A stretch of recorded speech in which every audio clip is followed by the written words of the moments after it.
Actual में business किस तरह से काम करता है। इस बिजनेस में जो मुझे समझ में आता है कि लोग ज्यादा बड़े सपने लेके आ जाते हैं, लेकिन ज्यादा बड़े सपने ना लेके हमको स्टेप बाय स्टेप करना। पहले तो यूट्यूब से इंस्पायर होके आप इस धंधे में ना आए। मेरा मानना है कि कोई भी काम, केवल मैं बकरी फार्म की बात नहीं कर रहा हूँ, किसी भी काम की बात कर रहा हूँ, उस बिजनेस के बारे में, उस बिजनेस मॉडल को समझिए, उस बिजनेस के जो भी जानकार हैं उन लोगों से मुलाकात कीजिए। एक्चुअली हम लोगों ने शुरू तो इसे शौक और सुकून के लिए किया था कि हम अपनी जगह को यूज करना चाह रहे थे, डेवलप करना चाह रहे थे, वहां जुड़ना चाह रहे थे। पर जैसे कि 1-2 साल हो चुकी है हमें, 2 साल तक तो हमारा 100% इन्वेस्टमेंट ही रहा, इसमें इनपुट ही रहा, पर अब जो हमें रिटर्न मिल रही है, फेम और रिटर्न, दो चीज इसमें हमें मिल रही है। आप सर एजुकेटेड हैं और सर आप नेवी से रिटायर्ड हुए हैं और आपकी सर वाइफ हैं जो वो सर एसबीआई में जॉब करती हैं, तो सर लोगों का क्या रिएक्शन था कि बकरी पालन क्यों? शुरुआत में मैं सामाजिक समस्याओं से भी जूझा इसके बारे में। काफी लोगों ने मुझे मतलब ट्रोल भी किया और काफी लोगों ने नकारात्मक बातें भी की कि आप पढ़े लिखे समाज से आते हो, आप अच्छी खासी जॉब कर रहे थे, अच्छे खासे पैकेज पे थे, सारी चीजें थी, लेकिन आपने बकरी पालन क्यों? नमस्कार दोस्तों, मैं हूं आकाश यादव। दोस्तों इस समय मैं आगरा में आ गया हूं। दोस्तों आगरा में मैंने एक ऐसा फार्म देखा है जो कि ये एलिवेटेड है दोस्तों, काफी यूनिक कॉन्सेप्ट है दोस्तों। ऊपर बकरियां हैं और नीचे तो इनका मैगनीज है दोस्तों। एक ऑर्गेनिक खेती हो रहा है इनसे।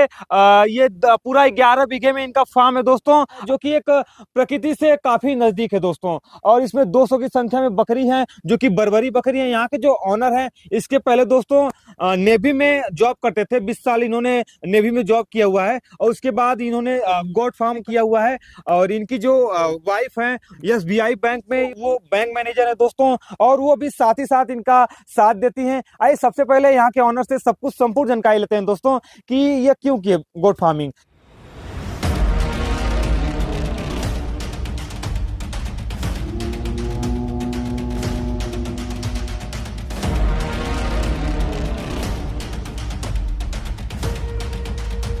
नमस्कार सर।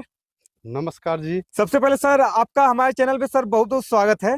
सबसे पहले सर अपना और अपने फार्म का जरा हमारे दर्शकों को जरा परिचय हमारे दर्शकों को दे दीजिए।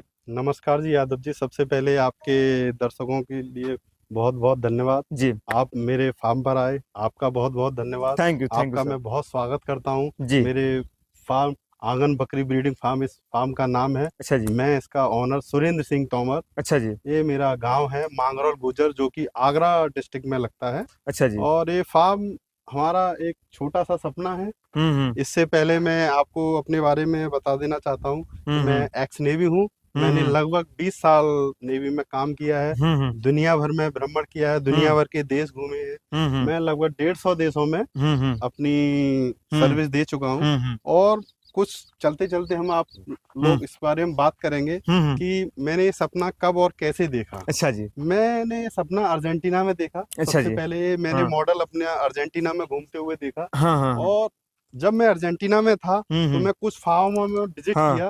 उन फार्म में जाके शुरुआती दौर में मुझे समझ में नहीं आया ये कैसा मॉडल है, कैसे काम करता है। वहां मैंने जब कुछ फार्मों पर मैंने समय बिताया, महीने 2 महीने मैंने रह के देखा, अपने खुद के खर्चे पर वहाँ फार्म में विजिट किया, तब जाके मुझे थोड़ा थोड़ा समझ में आया। अच्छा उसके बाद मैं इंडिया आया। इंडिया आकर जो भी अपनी गोट फार्म के इंडस्ट्री के लोग थे, काफी नामी गिरामी लोग थे, उन लोगों से आइडिया लिया, उन लोगों से समझा कि क्या सिस्टम है, कैसे ये काम करता है। अच्छा जी। क्या ये प्रॉफिटेबल है भी या नहीं, क्या इससे कुछ फायदा होता भी है कि नहीं, क्या ये घाटे का सौदा तो नहीं है। बस इन सारे सपनों को मैंने अपने विचारों को लोगों के सामने रखा, तो मुझे समझ में आया कि काफी हद तक लोगों के मन में नेगेटिव था इसके काम के बारे में। बिल्कुल। लेकिन मैंने काफी स्टडी किया। इसके बाद मैं मैं भाग्यशाली हूँ कि मैं आगरा से हूँ और आगरा के पास अपना मथुरा जिले में CIRG ऐसा गवर्नमेंट अनुसंधान केंद्र है, जो कि एशिया का सबसे बड़ा बकरी अनुसंधान केंद्र है। यहाँ के मैं जब विजिट किया, वहां जाकर वहाँ के साइंटिस्टों से मिला। स्पेशली मैं नाम लेना चाहूंगा जिन लोगों ने मेरा इस सफर में मेरा बहुत गाइड किया मुझे, जिसके लिए मैं मिस्टर MK सिंह सर का बहुत बहुत धन्यवाद देता हूँ। दीक्षित सर का बहुत धन्यवाद देता हूँ। अच्छा जी। बाकी अपने जो डायरेक्टर साहब हैं और हाँ। बाकी और भी साइंटिस्ट गण हाँ। हैं जो वहाँ पर, आपको उन बहुत सबने सपोर्ट मुझे बहुत गाइड किया, हाँ। बहुत समझाया। हाँ। मैंने लगभग 1 साल हाँ। के स्टडी की इसके हाँ। ऊपर। हाँ। 1 साल की स्टडी करने के बाद, प्रॉपर CIRC से ट्रेनिंग करने के बाद, ये अपना सपना मैंने स्टार्ट किया। हाँ। जब मैं स्टार्ट कर रहा था इसको, तो मैंने बहुत ज्यादा नेगेटिव देखा अपने हाँ। चारों तरफ। बहुत हाँ। खिलाफी हाँ। बंदी थी इसके सर खिलाफ। मैं आपको सर जरा रोकना चाहूंगा। सबसे पहले सर मैं धन्यवाद सर उनको आपको देना चाहिए जो कि सर आपकी जो वाइफ हैं, आपकी सर वाइफ से मैंने मिला, काफी सर सपोर्टिव आपकी वाइफ है। मैं मैम से काफी ज्यादा बातें किया, मुझे तो लगता है कि काफी ज्यादा वो आपको हेल्प की हुई है। जी जी, मैं आपको बताना चाहता हूँ कि हमने सबने सुना होगा कि एक सफल मॉडल के पीछे, सफल काम के पीछे एक महिला का हाथ होता है। और मैं इस बात को पूर्ण रूप से अपनी वाइफ को, अपने माता पिता को, अपने बहन भाइयों को, सबको इसके लिए मैं बहुत बहुत धन्यवाद हूँ कि उन सब ने मेरा साथ दिया। मेरी वाइफ ने इसमें मेरे साथ हर कदम पर मेरे साथ चली, जबकि वो काफी बिजी लाइफ है उनकी। वो खुद SBI में कार्यरत हैं, लेकिन फिर भी उन्होंने समय निकाल के मेरे इस फार्म पर मेरा साथ दिया। पल पल पर जो भी मुझे हेल्प चाहिए वो उनके द्वारा मुझे मिली। मेरे माँ बाप का आशीर्वाद मिला, मेरे बहन भाइयों का आशीर्वाद मिला, सबने मुझे बहुत सहयोग किया। उसकी बदौलत ही आज मैं इतना अच्छा और इतना सफल पूर्वक ये मॉडल चला पा रहा हूँ। तो सर मैं जरा मैम से जरा बात करना चाहूंगा कि मैम का क्या राय है, जरा हमारे दर्शक भी जाने कि वो कैसे इस बिजनेस को देख रही हैं। एक लेडीज होने के बावजूद, एक औरत होने के बावजूद, और एक बैंक मैनेजर होने के बावजूद, SBI में वो जो कि बैंक मैनेजर है, काफी बड़ी पोस्ट होती है, और उसके बावजूद सर बहुत हीन दृष्टि का ये बिजनेस माना जाता है कि ये गोट फार्मिंग का जो बिजनेस होता है काफी हीन दृष्टि का बिजनेस है। तो दोस्तों आपको मिलवाते हैं मैम से। नमस्कार मैम। नमस्ते। सबसे पहले मैम आप अपना नाम बता दीजिए और आपका परिचय क्या है? मेरा नाम शिवानी चौहान है। अच्छा जी। मैं अपने हस्बैंड सुरेंद्र सिंह तोमर जी के साथ में उनके फार्म में कंट्रीब्यूट करती हूँ, हाँ। इंटेलेक्चुअली कंट्रीब्यूट करती हूँ। एक्चुअली मैं एक बैंकर हूँ प्रोफेशन से। तो जो भी टाइम मिलता है, जो भी डिस्कशंस उनको रिक्वायर्ड होते हैं कि हमें कैसे रन करना चाहिए, तो पॉलिसी फ्रेमिंग पे एक्चुअली हम काम करते हैं अपनी। एक्चुअली हमने एक हॉबी की तरह शुरू करा था ये, हम लोग इसे प्रोफेशन में नहीं लाए थे। ये सिर्फ हमारी, जब हस्बैंड छुट्टियों पर आए थे इस बार, तो उन्होंने सोचा कि मैं कुछ अपना काम शुरू कर लेता हूँ यहाँ पर।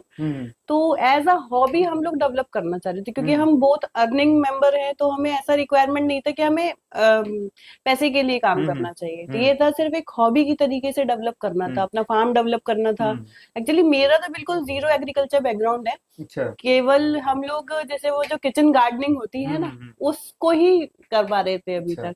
तो वो शौक बहुत था कि हमें एग्रीकल्चर में जाना चाहिए। अपना जब हमारे पास जमीन है तो उसको हम हमेशा रेंट कर रहे हैं दूसरों को, तो हम खुद यूज करें। इसलिए जब हम लोग की ट्रांसफर आगरा हुई, तो हमने कहा कि जब हम अपनी नजदीक आ गए हैं जमीन के, तो फिर हम काम खुद करेंगे वहां पर, चाहे कुछ उगाएं पर खुद करेंगे।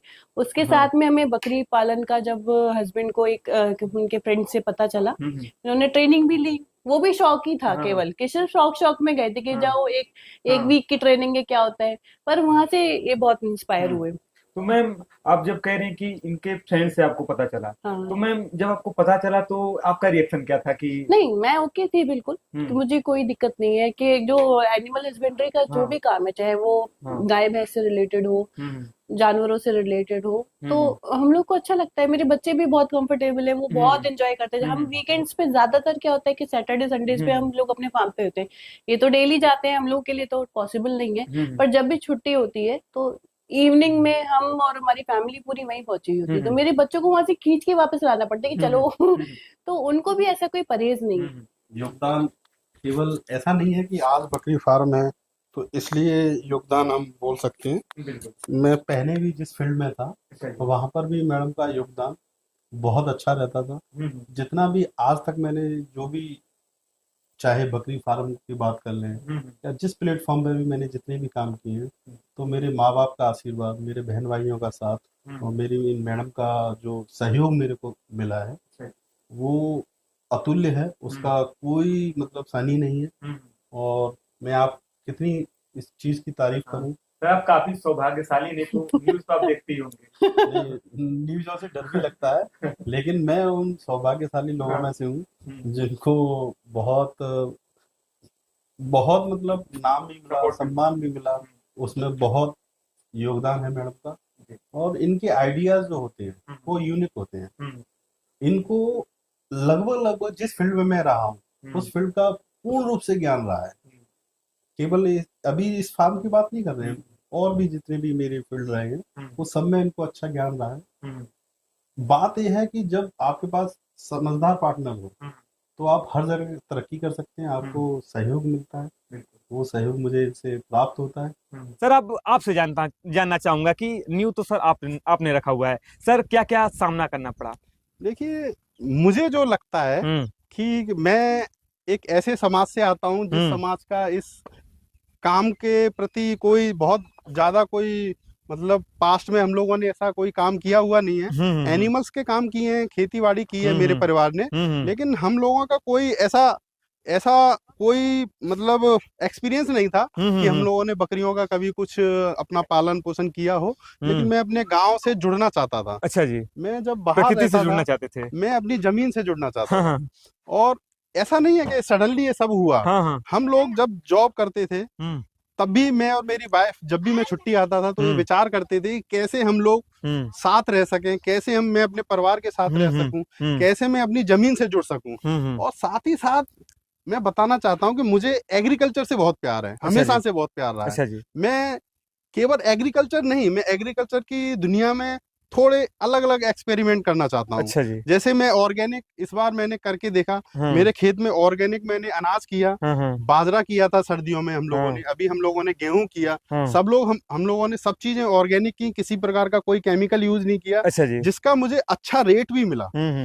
जो मार्केट में रेट था उससे मुझे डबल रेट में चीजें मुझे सेल करने का चांस मिला। मैंने कुछ पैसा भी अर्न किया। उसके साथ साथ मैंने अपने परिवार के लिए सब्जियां, अनाज, यहाँ तक कि तेल तक की व्यवस्था सब कुछ ऑर्गेनिक करी। इवन मेरी जो बकरियां हैं, जो भी चारा खा रही हैं, जो भी अनाज यूज करती हैं, जो भी चीज मेरे फार्म पर सब ऑर्गेनिक है। मैं ऑर्गेनिक के प्रति थोड़ा सा क्रांति लाना चाहता हूँ अपने इस एरिया में।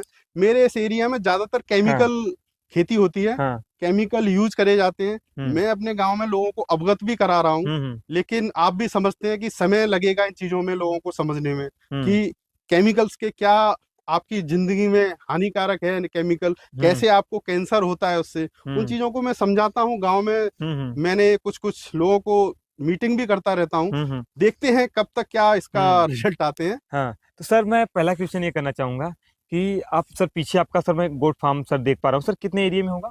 लगभग ये हमारा 150 बाई 35 का फार्म है। जो कवर्ड एरिया आपको नजर आ रहा है ये एलिवेटेड फार्म है। आपको जो ये एलिवेटेड एरिया है बीच में 6.5 फीट हाइट है और 20 से ऊपर वाली 11 फीट हाइट है। तो जो ये टोटल अपना एरिया है काफी सुंदर बनाया हुआ है। हमने बकरियों को आराम रहे, यहाँ पे बकरियां यहाँ पे खुश रखें, प्राकृतिक रूप से खुश रह सकें। जब प्राकृतिक रूप से खुश रहती हैं बकरियां तो उसमें आप देखेंगे कि बकरियों की ग्रोथ अच्छी होती है, शाइनिंग अच्छी आती है। अच्छा, तो उसी मॉडल पे मैं काम कर रहा हूँ। तो सर एलिवेटेड क्यों किए आप? एलिवेटेड की कई चीजें आपको मुझे समझ में आई, जैसा भी मैं घूम सका कि देखिए पहले तो आपको मजदूरों की बहुत समस्या रहती है इस काम में। तो मैं मजदूर फ्री बिजनेस चाहता था जिससे मैं मजदूरों के ऊपर ज्यादा आधारित ना रहूं। इसमें ये फायदा है कि एक बार को अगर आपके पास लेबर आपकी नहीं है, किसी वजह से उपलब्ध नहीं है स्टाफ आपके पास, तो आप इसको बड़े अच्छे से मैनेज कर सकते हैं। क्योंकि सफाई का इसमें बहुत कुछ ज्यादा है नहीं, ऑटोमेटिक सफाई होती रहती है इसमें। ऑटोमेटिक मैंने पानी का सिस्टम बना रखा है, तो पानी का भी कुछ नहीं है, केवल रहा चारा। तो आप देख सकते हैं मेरे यहाँ कंटेनर्स के अंदर चारा है, हम लोग ओपन करते हैं, इजीली डालते हैं। टोटल स्टॉल फीडिंग की हमारा सिस्टम है। यहाँ पर हम लोग घंटे 2 घंटे के लिए अपनी बकरियों को बाहर निकालते हैं जिससे उनकी ब्लड सर्कुलेशन प्रॉपर बना रहे। और दूसरा कारण और भी है कि ये कॉस्टली तो है, ये बात मैं आपको बहुत अच्छे से बताना चाहता हूँ। ये कॉस्टली है परंतु फायदेमंद है। अच्छा जी। फायदेमंद इसलिए है कि अगर हम जमीन पर एनिमल्स रखते हैं तो आपका अनुभव होगा, और मैं अपना अनुभव साझा करना चाहता हूँ कि जब हम जमीन पर एनिमल रखते हैं तो उस एनिमल में 25 से 30% बीमारियां ज्यादा आती हैं। अच्छा जी। और जो कि हमारे इस फार्म में मैं लगभग 8 महीने से एलिवेटेड पे बकरियां रखे हुआ हूँ। इससे पहले करीबन 15 महीने मैंने जमीन पर एक छोटा सा फार्म में रखी थी। तो मैंने फील किया जब से यहाँ बकरियां आई हैं कि माउथ डिजीज या पैरों का कोई रोग या स्किन रोग मेरी बकरियों में नहीं आ रहा है। इट मीन्स कहीं ना कहीं मैं बीमारियों से अपनी बकरियों को दूर रख पा रहा हूँ। अच्छा पहला मैंने आपको बताया, अपना जो भी मजदूर होते हैं उनका प्रॉब्लम नहीं रहता इसमें। दूसरा, आपकी बकरियों में बीमारियां नहीं रहती। जब बकरियां बीमार नहीं होंगी, बीमारियां नहीं आएंगी, ऑटोमेटिक साइन रहेगी, बच्चे अच्छे प्राप्त होंगे आपको।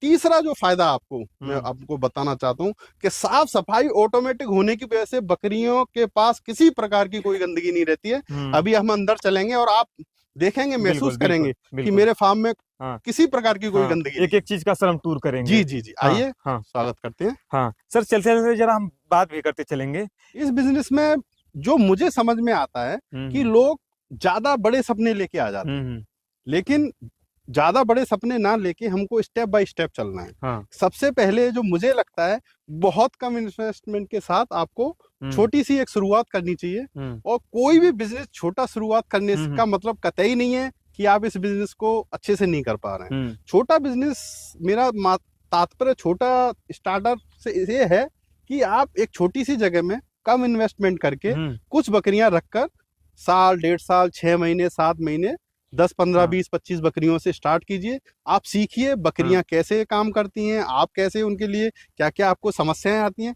लेकिन लर्निंग प्रोसेस आपका पर डे चलना चाहिए। हर दिन आप बकरियों से कुछ ना कुछ सीखना चाहिए। और बकरियां आपको सिखाती हैं, बकरियां आपको हर चीज सिखाती हैं कि कैसे, उनकी क्या रिक्वायरमेंट है, आप उन रिक्वायरमेंटों को कैसे फील करेंगे, वो आपको समझना पड़ेगा।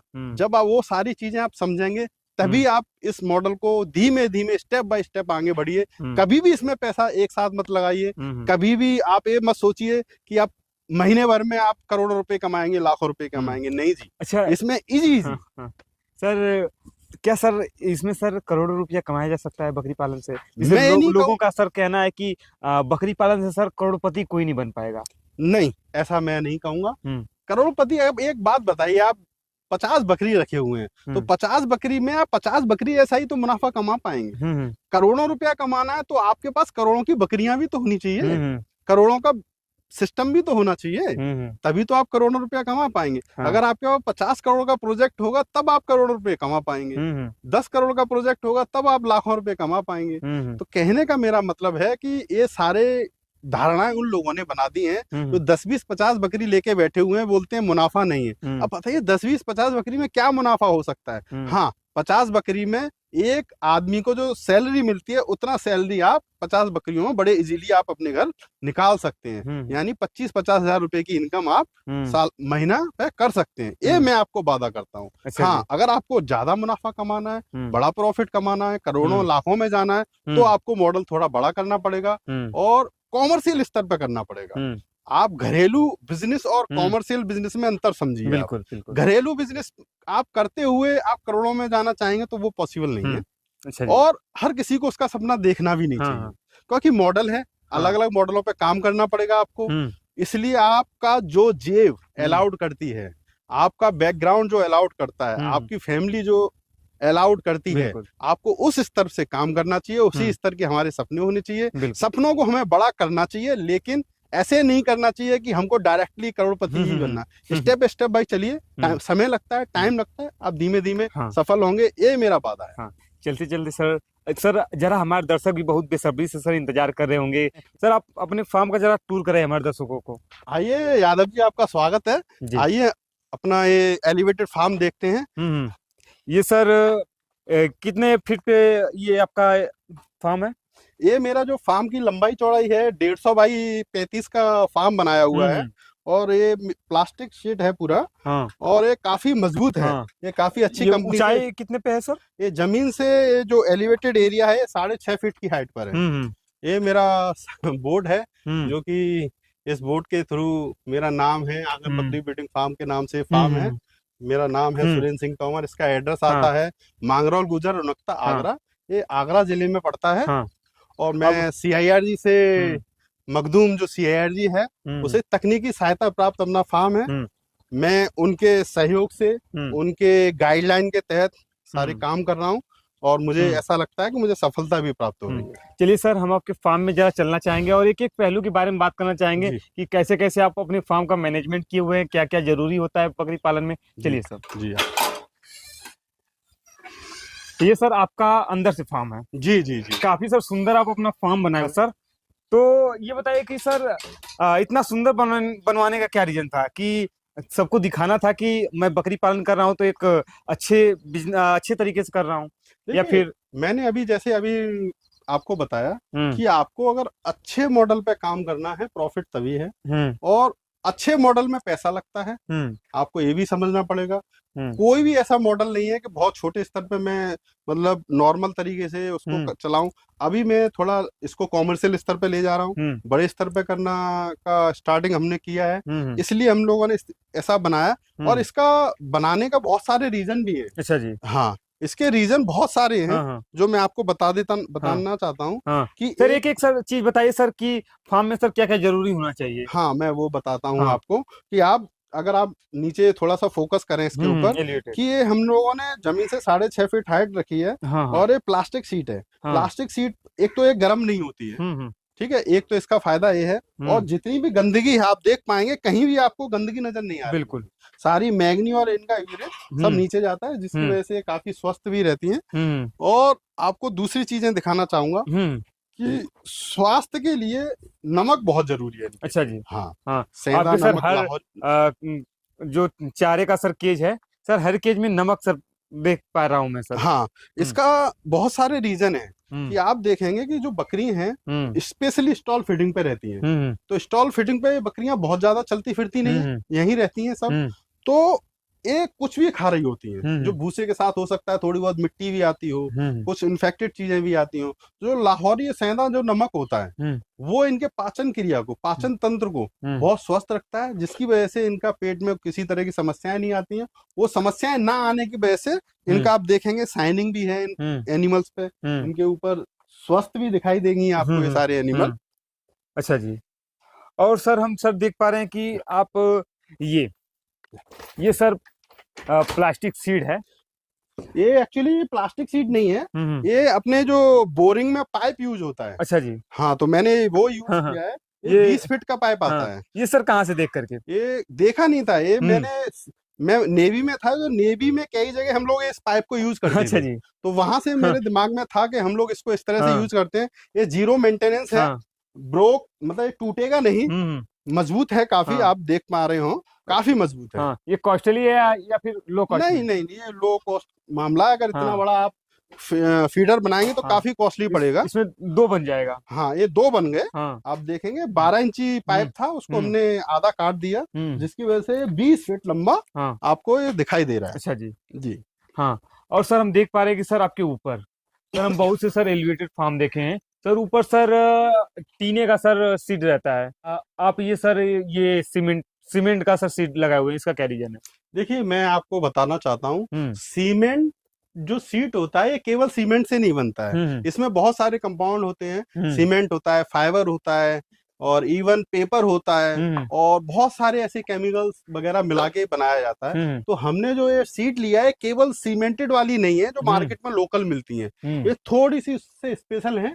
इसके अंदर बहुत सारे कंपाउंड ऐसे हैं जो बहुत ठंडे रहते हैं और उस ठंडक की वजह से मैंने इसको चूज किया। मजबूत रहते हैं, ठंडे भी रहते हैं और इसके ऊपर आपने अगर वीडियो में देख पाए हो, मैंने पैरालीन भी डाला हुआ है। अच्छा जी। हाँ, उस पैरालीन का मकसद ये है कि हम लोगों ने ऊपर स्प्रिंकलर लगाए हुए हैं इसके ऊपर, जब हम चाहते हैं उसको ठंडा कर सकते हैं। पानी अपना छोड़ते हैं, स्प्रिंकलर घूमता है और वो पैरालीन पुआल भी लगा हुआ है। हाँ, वो ठंडी हो जाती है और ठंडी होने की वजह से टोटल आप फील भी कर रहे होंगे। आप इतनी देर से यहाँ खड़े हैं, कहीं से तपन नहीं होगी इसके अंदर। टेम्परेचर भी दिखा देंगे हमारे दर्शकों को। हाँ, टेम्परेचर बहुत अच्छा रहता है यहाँ पर।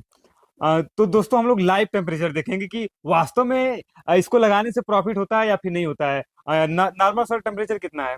मैं बताना चाहता हूँ। इस समय मेरे फार्म का टेम्परेचर लगभग 28 दिखा रहा है। अच्छा जी। हाँ। हाँ, और जो 28 टेम्परेचर बहुत अच्छा टेम्परेचर, बहुत अच्छा है। बहुत अच्छा है हाँ, बकरियों के लिए। जो कि रात को ही ऐसा टेम्परेचर मिलता है। जी जी जी। हाँ, तो और बाहर तो सर काफी ज्यादा इस समय पीक पे गर्मी आ गई हाँ, है। पीक पे गर्मी आ गई, बाहर लगभग दोपहर का 38। मौसम है। जी, हाँ, बाहर लगभग 38 टेम्परेचर हाँ, रहता है, लेकिन ये काफी अच्छा पर है। हाँ, आप देख पा रहे होंगे जो बाहर से मैंने हरा कपड़ा लगाया है, ये दिन में गीला हो जाता है। हम्म, गीले होने की वजह से जो भी हवा अंदर आती है वो भी काफी ठंडी रहती है, यानी कि मिट्टी अंदर नहीं आ पाती है, छन के हवा अंदर आती है। हम्म, तो मेरे बकरियों के पास भी कुछ गंदगी या डस्ट नहीं आ पाता, हम्म, वो भी एक स्वास्थ्य का कारण है। अच्छा जी। तो आप इनको पानी सर इसी में देते हैं या फिर ये गीला चारा देते हैं? नहीं, हम इनको ड्राई फूडर ही देते हैं, हम्म, सूखा चारा ही देते हैं। हम्म, हम गीला करके नहीं हाँ, देते, हम गीले के तौर पे इनको हरियाली देते हैं। अच्छा जी। जो हमारे यहाँ हाँ, बाहर काफी चीजें नजर आएंगी आपको हम्म, कि मैंने हरे चारे के तौर पे रिजका किया हुआ है, अच्छा जी। बरसिन किया हुआ है, हाँ, हाँ, बांग्लादेशी रेड नेपियर किया हाँ, हुआ हाँ, है, इंडोनेशियन ग्रीन नेपियर किया हुआ है। हाँ, बांग्लादेशी सर आपका नेपियर सर मैंने देखा सर, पहली बार सर किसी के फार्म पे सर वैसा नेपियर मैंने देखा हुआ है। जैसे जी कि जी। सर आप बता रहे थे कि सर उसमें काफी ज्यादा हाँ, प्रोटीन पाया जाता है। वो बांग्लादेशी जो नेपियर है, रेड नेपियर है, हम्म, थोड़ा सा ड्राई ज्यादा होता है, हम्म, परंतु उसमें जो प्रोटीन की मात्रा है वो काफी अच्छी है। 21% प्रोटीन होता है। ग्रोथ हम्म, थोड़ी कम हो सकती है इससे, हम्म, कि जो बांग्लादेशी नेपियर है फास्ट ग्रोथ नहीं हम्म, करता है, हम्म, परंतु हमारा ग्रोथ से मतलब नहीं है। हम्म, हम केवल ग्रोथ पे काम नहीं कर रहे हैं, हम्म, हमारा मतलब है हम्म, क्वालिटी पर। हम्म, हम इसकी क्वालिटी पर ही काम कर रहे हैं, अच्छा जी। इसीलिए हम उसको उगाया हुआ है। हाँ, उससे हम अपनी बकरियों की काफी हद तक प्रोटीन की हाँ, मात्रा को हाँ, पूरी कर पाते सर हैं। हम देख पा रहे हैं कि सर आपकी सर काफी सारी बकरियां सर, सारी की सारी बकरियां सर शाइनिंग कर रही हैं। सर ये सब सर कहाँ की ब्रीड है? आपके फार्म की है या फिर आप कहीं से परचेज किए हुए हैं? देखिए, मेरे पास लगभग लगभग काफी बकरियां CIRG की हैं, हम्म, CIRG ब्लड लाइन की बकरियां हैं। हम्म, बाकी सब मेरे यहाँ के फार्म के बकरियां हैं, जो कि हम्म, इन्हीं की ब्लड लाइन के हैं। हम्म, और ये इसीलिए क्वालिटी सबकी अच्छी है, हम्म, क्योंकि जब आपके पास नस्ल अच्छी होगी, हम्म, क्वालिटी अच्छी होगी, हम्म, तभी आपके पास बच्चे अच्छे होंगे। हम्म, आप देख पा रहे होंगे नवजात जो बच्चे हैं, नए बच्चे हैं, उनकी हम्म, क्वालिटी भी अच्छी है। हम्म, तो उसका कारण वही है हाँ, कि आपके पास जानवर पहले से अच्छा हाँ, है, हाँ, तभी आप अच्छे बच्चे पैदा अच्छा होंगे। जी। इसीलिए लगभग लगभग सारे एनिमल मेरे यहाँ हाँ, पर अच्छे हैं। हाँ, तो सर हम सर देख पा रहे हैं कि आप हर बकरी के ऊपर सर 12 लिखे हुए हैं, 67 लिखे हुए हैं सर, नंबरिंग किए हुए हैं एक प्रकार से। सर उसका क्या रीजन है? देखिए, नंबरिंग का मतलब जैसे आपका मेरा नाम है, हम्म, आप अपने नाम से जाने जाते हैं, मैं अपने बिल्कुल। नाम से जाना जाता हूँ। जब हम कॉमर्शियल स्तर पर काम करते हैं हम्म, या 10-20 बकरियां रखते हैं, तो आप इजीली पहचान सकते हैं सारे हम्म, एनिमल्स को। हम्म, लेकिन जब आप कॉमर्शियल स्तर पर काम करते हैं तो इनका आइडेंटिफिकेशन बहुत जरूरी है। हम्म, आइडेंटिफिकेशन का मतलब और फायदा वो है हम्म, कि फॉर एग्जाम्पल मैं फार्म पर नहीं हूँ, हम्म, और मेरे जो कार्यरत लोग हैं यहाँ पर, हम्म, उन लोगों को कैसे मालूम आएगा हम्म, कि कौन से नंबर की बकरी। फॉर हम्म, एग्जाम्पल अभी ये 12 नंबर की बकरी की हम बात हम्म, करते हैं अगर, हम्म, तो ये 12 नंबर की बकरी अगर ब्याई है या इसका कोई प्रॉब्लम है, इसको कोई प्रॉब्लम हो रहा है, तो ये मुझे कैसे बताएंगे कि कौन सी बकरी कितनी परेशान है या क्या प्रॉब्लम है। इसलिए हमने ये नंबर डाला है, बिल्कुल। और इस नंबर से आइडेंटिफिकेट हो जाता है, हाँ, और ये मैं अपना रजिस्टर मेंटेन कर अच्छा पाता हूँ। रजिस्टर मेंटेन हाँ करते हैं आप? हाँ। हम्म, उस रजिस्टर मेंटेन का मुझे फायदा ये है हम्म, कि कौन सा वैक्सीन हुआ, हम्म, इस वैक्सीन को मैंने कब इनको लगाया, हम्म, और इनका कौन सा वैक्सीन बाकी है, डिवॉर्मिंग कब हुआ, इवन इसको लास्ट टाइम जब ये बीमार हुई या कोई प्रॉब्लम हुई तो कौन सी मेडिसिन इनको सूट किया, इतना तक हम इनको आइडेंटिफिकेशन से लिखते हैं। दूसरा, आप देख पा रहे होंगे ऊपर कैमरे लगे हुए हैं, तो इन कैमरों के जरिए भी मुझे 24 आवर्स इनसे कनेक्ट रह पाता हूँ। अच्छा जी। और इन कैमरे के जरिए नंबर के थ्रू मैं इनको पता कर पाता हूँ कि कौन सी बकरी कहाँ पर किस समय किस बाड़ में है और क्या कर रही है। कोई भी समस्या होती है तो मेरे जो कार्यरत लोग हैं वो मुझे इन्फॉर्म करते हैं, और इवन मैं अपने कैमरे के थ्रू भी देख पाता हूँ। नंबरिंग का मतलब यही है जी, नंबर का मतलब हाँ। ये। सर इतनी जानकारी देने के लिए सर आपका बहुत बहुत धन्यवाद। तो दोस्तों, वीडियो पसंद आए तो वीडियो को लाइक करें। ऐसी और वीडियो देखने के लिए हमारे चैनल फार्मिंग सोच को सब्सक्राइब जरूर कर दें। थैंक यू दोस्तों।